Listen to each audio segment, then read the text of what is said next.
Hello Ivar O, well el Combiscoti channel. We're not doing small talk today. We're diving straight into something that makes a lot of people uncomfortable.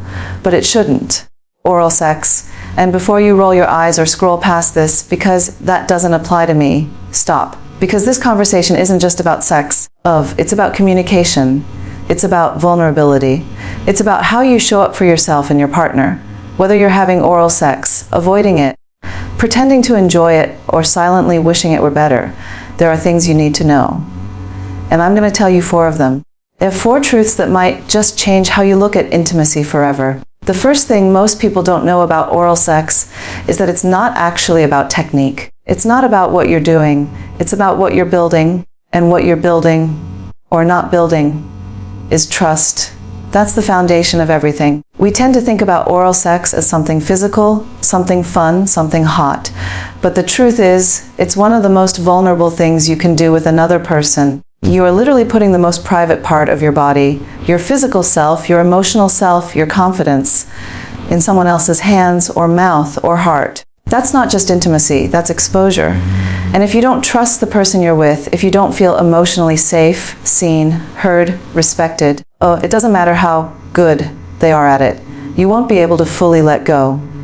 Your body will be there, but your mind will be guarded. And that's why some people check out during sex, or avoid certain things altogether. Not because they're prudes, not because they're broken, but because deep down, they don't feel safe enough to be fully themselves. When there's trust, everything opens up. Not just your body, but your ability to connect, to receive, to explore. Trust is what turns a physical act into an emotional one, and most people miss that.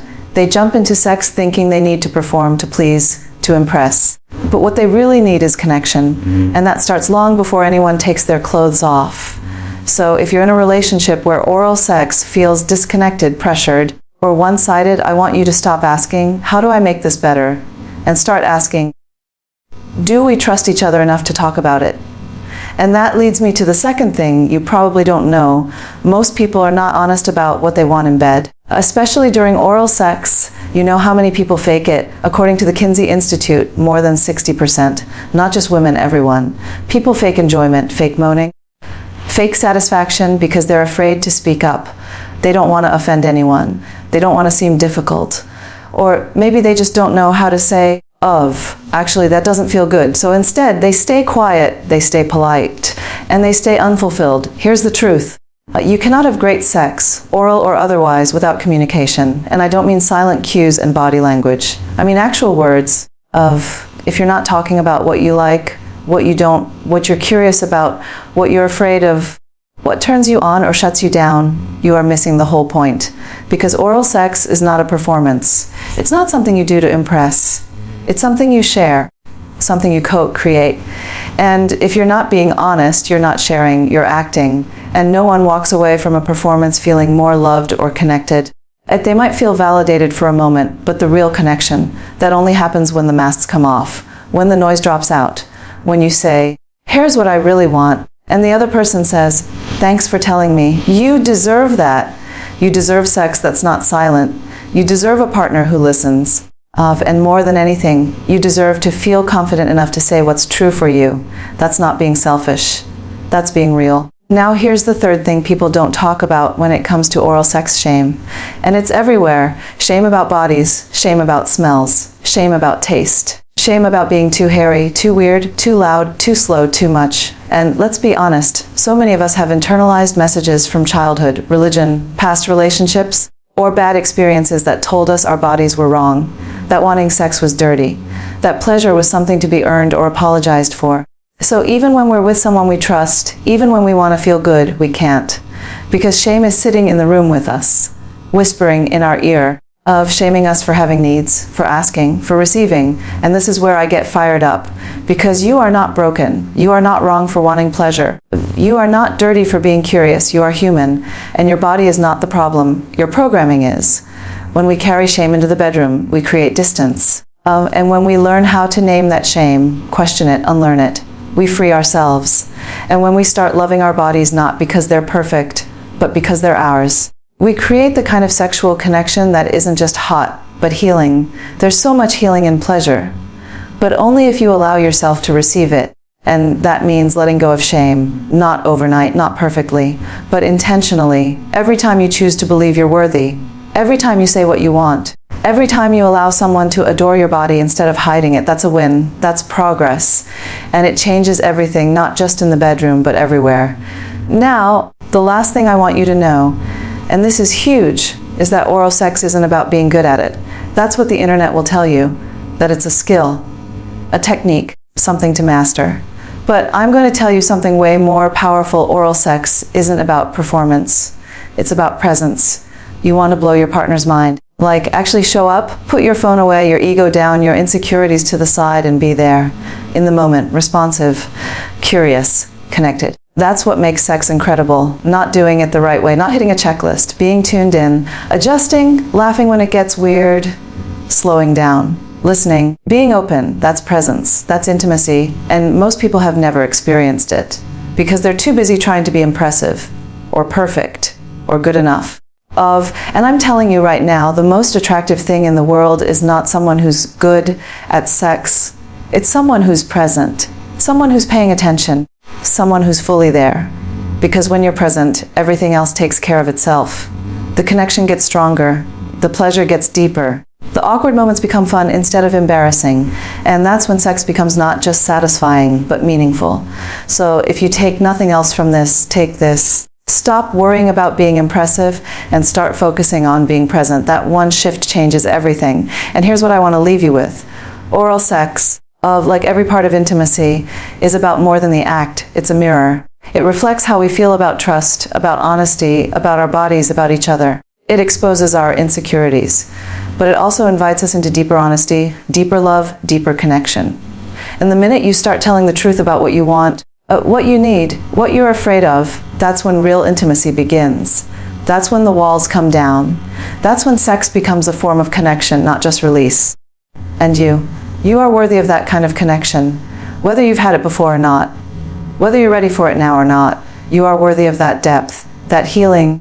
So go talk to your partner or talk to yourself. Ask what you've been afraid to ask. Say what you've been afraid to say. And stop pretending you're fine with silence, because silence is the enemy of intimacy. Honesty is how we get free. And presence, that's how we finally feel seen. You want better sex. Start having better conversations. You want deeper pleasure. Let go of the shame. You want real connection. Be real. The rest will follow. Let's get one thing straight. Oral sex is not about technique. It's not about moves, skills, or how many tips and tricks you've read on the internet. You can know every position in the book, watch all the tutorials, memorize every nerve ending in the human body. But if there's no trust, it's not going to be good. At least not in the way that actually matters. Because great sex, especially oral sex, isn't physical first. It's psychological, emotional, intimate. And the foundation of that kind of connection is trust. Full stop. Now, I get it. That's not what people want to hear. It's way more exciting to believe that amazing oral sex is about finding the right technique or learning some secret move that will blow your partner's mind. That's the fantasy we're sold. But here's the truth that doesn't make it into most conversations. Oral sex is one of the most vulnerable, exposing acts two people can engage in, and without trust, that vulnerability turns into anxiety, disconnection, resistance, shame. Think about it. What does oral sex actually involve? You're putting your body, your scent, your sounds, your responses, your insecurities, everything in someone else's face. Literally. That takes guts. It takes openness. It takes a level of safety that allows you to receive without shutting down. And that kind of safety only exists when there's trust. Trust is what tells your brain, you're okay here. You're allowed to enjoy this. You don't need to perform. You don't need to worry. You can let go. Without that, your body may go through the motions, but your mind is tense, distracted. You're thinking about how you look, how long it's taking, whether they're really into it, whether you're doing it right. And the moment your mind starts spiraling like that, you're not in your body anymore. You're not connected. You're not present. That's why technique isn't the issue. It's the trust that's missing underneath. This goes both ways. If you're the one giving, you also need trust. Of trust that your partner will be honest. Trust that they'll communicate with you, not just expect you to read their mind. You need to trust that you can show up fully without being judged or compared or dismissed. So when people say, the spark is gone, or it just feels mechanical, I always ask, where's the trust? Do you feel emotionally safe with your partner? Do you feel like you can be real? Do you trust them to love you, not just when you're confident, but when you're awkward, insecure, quiet, nervous, or fully exposed? If the answer is no, then it's not a sexual problem. It's a trust problem. And until that's addressed, all the tricks and techniques in the world aren't going to give you real intimacy. So let's reframe the way we think about oral sex. Let's stop reducing it to a skill set, like it's something you get good at, like juggling or cooking. Yes, skill matters. Yes, technique can enhance things, but it's trust that turns oral sex from a physical act into an emotional experience. It's trust that lets you relax, open up, and enjoy the moment without fear, shame, or pressure. If you want to transform your sex life, don't start with performance. Start with safety. Start with honesty. Start with trust. Because when you feel truly safe with someone, when there's mutual respect and communication, that's when things get good. That's when things get real. And real intimacy always beats perfect technique. Let's talk about something that absolutely ruins intimacy, yet almost nobody wants to admit it: silence. Silence during sex. Silence around pleasure.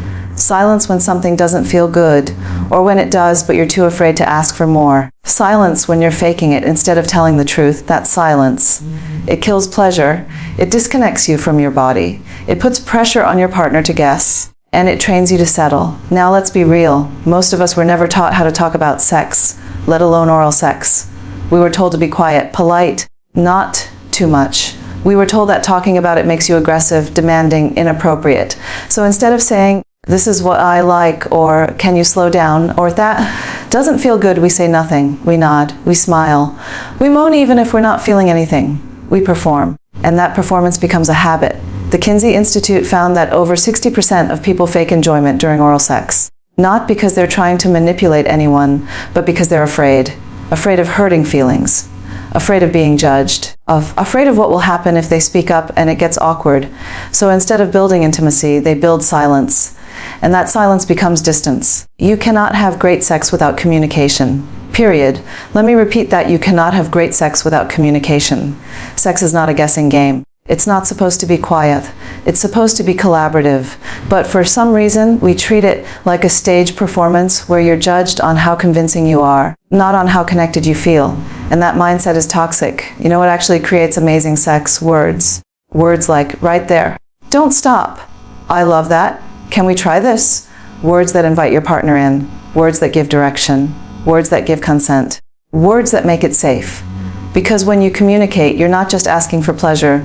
You're building trust. You're saying, "I feel safe enough to be honest with you." That's huge. That's intimacy. And that kind of honesty makes everything better. Not just the physical part, but the emotional connection that lasts long after the moment is over. Now, does communication during sex feel awkward at first? Absolutely. Especially if you're not used to it. If you've been quiet your whole life, saying anything out loud can feel terrifying. But guess what? Discomfort is part of growth. The first time you say what you want, you might stumble, you might feel exposed, but each time you practice, you become more confident, more in tune with your body, more empowered. And here's the wild part: your partner wants to know. Most people would love to be told what works and what doesn't. Most people aren't offended by honesty. They're relieved. They're grateful, because now they know how to please you, how to show up for you, how to make the moment better for both of you. So if you've been staying quiet, I want to challenge you. Say one honest thing the next time you're intimate. Just one. "I like that. Can you go slower?" "That doesn't feel great. Can we try something else?" See what happens when you bring your voice into the experience. Because silence is where assumptions live, and assumptions are the enemy of connection. But communication is where desire gets clarified, where safety is built, where trust is formed, where pleasure actually becomes real, not just performed. Stop performing, start talking. That's how real intimacy begins. And that's how pleasure becomes something you don't have to fake, chase, or question. You deserve that. And it starts with one conversation. It's everywhere. It's heavy. It's quiet, and it lives deep in your body. Maybe in your stomach, maybe in your chest, maybe in your throat, right where the words get stuck. A shame is what makes you hide under the covers even when someone says they love your body. Shame is what makes you laugh off compliments, fake confidence, or freeze up when things start getting intimate. Shame is what whispers, "Don't speak up, don't be too much, don't ask for that," or worse, "You don't deserve this." And here's the truth, you cannot have true intimacy when shame is running the show. Because shame doesn't just block pleasure, it blocks presence, it blocks connection. It blocks your ability to be seen and loved for who you really are. A lot of people think they're struggling with low libido or lack of satisfaction, or just not feeling it. But under the surface, it's often shame, deep buried, unspoken shame. Shame around how your body looks. Shame around what you were taught about sex growing up. Shame from being judged in a past relationship. Shame from trauma. Shame from silence. No one is born ashamed of their body. We're taught that through offhand comments, religious guilt, cultural messages, bullying, rejection. We're told what's normal, what's sexy, what's acceptable, and then we measure ourselves against that and almost always come up short. So what happens when you bring that shame into the bedroom? You don't show up fully, you hide the parts of yourself you don't like physically and emotionally. You downplay your needs. You pretend to be okay with things that don't feel good. You shut down when you're supposed to open up. And worst of all, you start to believe that this version of you, the quiet one, the guarded one, the one who doesn't ask for much, is the only version that's lovable. But that's not true. That's just what shame wants you to believe. Here's the good news. Shame is loud, but it's not permanent. And it doesn't win if you stop feeding it. You know what shame can't survive? Honesty. The moment you start telling the truth about what you feel, what you fear, what you've been through, and what you want, you begin to take your power back. That's when the healing begins. Not when you get the perfect body, not when you learn all the right moves, but when you say, this is me, and I am still worthy of love, connection, and pleasure. It starts small. Maybe you say, I feel insecure when the lights are on, or I struggle to receive pleasure without feeling guilty, or I was shamed for my body, and it still impacts me. That kind of vulnerability, that's strength, that's courage. That's the foundation of intimacy, because real intimacy doesn't come from being perfect. It comes from being real, from being messy and open and honest, and still being loved. And if you're with someone who shames you for your truth, that's not a partner. That's a mirror showing you where the work still is, and maybe where the boundaries need to be drawn. You deserve to feel safe in your own body. You deserve to feel seen without hiding. You deserve to feel wanted without guilt. And that starts when you stop performing and start healing. Not by pretending shame doesn't exist, but by meeting it head on and saying, you don't get to run my life anymore. So yes, shame blocks intimacy, but honesty, that's where everything begins to change. Let's cut through the noise. You don't need to be a sex expert to be amazing in bed. You don't need tricks. You don't need to master a bunch of moves. You don't need to watch hours of videos or become some kind of performer in the bedroom. Because real sexual connection, the kind that actually feels good, that makes you feel closer to someone, that lingers long after the moment ends, isn't about performance. It's about presence. Presence is everything. It's being tuned in instead of tuned out. It's feeling what's actually happening instead of thinking about how it looks. It's paying attention. And that's way more powerful than any technique you've memorized. You could know all the right things to do during oral sex. You could follow every step on some list from a magazine. But if you're not present, if you're stuck in your head, worried about whether you're good enough, whether you're taking too long, whether they're judging you, it won't matter. Because you won't be there, and your partner will feel that. Presence is energy. It's connection. It's what happens when two people are in the moment with nothing else in the way.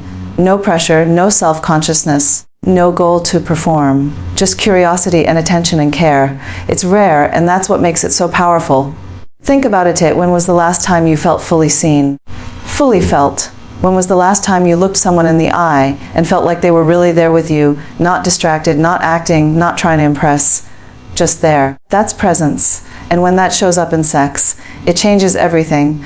But here's the truth. Most of us have been trained to perform, to be liked, to be good enough. We grow up thinking sex is about impressing someone else, making them happy, doing it right. So we get stuck in our heads. We ask, do I look okay? Am I doing enough? Are they bored? Do I sound sexy enough? Should this be over by now? We're trying to perform when all we really want is to connect. And the irony is, the more you try to perform, the less connected you actually are, because you're not focused on how it feels. You're focused on how it looks. You're not listening to your partner. You're narrating in your head. And sex becomes a scene instead of a shared experience. So how do you stop performing and start being present? You slow down, you breathe, You stop worrying about how you look and start paying attention to how you feel. You ask questions. You check in. You watch body language. You respond. You let go of the idea that there's a right way to do things. You stop rushing towards some finish line and instead focus on enjoying every moment on the way there. That's presence. And that's where intimacy lives.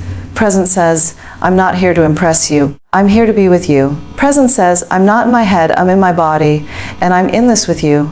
Presence is what makes someone feel seen, safe, desired. And when you're present, you're more attuned. You notice the small reactions, the little cues, the things they love. You adapt, you engage, you actually connect. That's what makes sex unforgettable. Not perfection, not performance, presence. So if you're tired of feeling like sex is something you have to nail or prove yourself in, shift the focus. Come back to your body. Come back to the moment. Let go of the pressure to impress and lean into connection. Because the truth is, you don't need to be perfect to be incredible. You just need to be here.